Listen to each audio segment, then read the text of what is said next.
মরুর বুকে গ্রিন লাইনের বাস, অর্থাৎ সৌদি আরবে বাংলাদেশের পতাকাবাহী গ্রিন লাইন পরিবহনের বাস চলতে দেখা যাচ্ছে।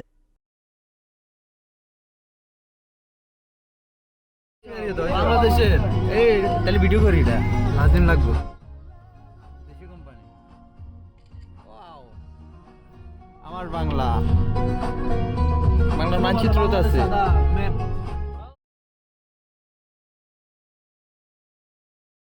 এই ভিডিওটি সৌদি আরব থেকে করে পাঠিয়েছেন সোহাগ নামের আমার এক দর্শক। এখন এই বাসটি বাংলাদেশের যে গ্রিন লাইন কোম্পানি আছে, এই কোম্পানির কোনো বাস নাকি হচ্ছে ওই দেশে গ্রিন লাইনের কোনো কোম্পানি আছে যারা এই বাসটি পরিচালনা করে, সেটি আমার জানা নেই। যদি কেউ জেনে থাকেন বিষয়টি আমাকে জানাবেন, বা এই ভিডিওতে কমেন্টের মাধ্যমে আপনারা জানাতে পারেন। মার্সিডিজ বেঞ্জের এই বাসটির ভিডিও হজের সময় ধারণ করা। আমি ধারণা করছি হয়তো হজের সময় বাংলাদেশে যাত্রী পরিবহন করে থাকে যেসব কোম্পানি, তাদেরই কোনো একটি বাস যারা বাংলাদেশের পতাকা লাগিয়ে হজ যাত্রী বহন করছিল। এই বিষয়টি নিয়ে গ্রিনল্যান্ড কর্তৃপক্ষের সঙ্গে আমার কথা বলা সম্ভব হয়নি, তাই আমিও ক্লিয়ার কোনো কিছুই বলতে পারছি না। তবে যারা প্রবাসে থাকেন তারা যখন এমন বাস দেখেন অবশ্যই সেটি তাদের ভালো লাগার বিষয়।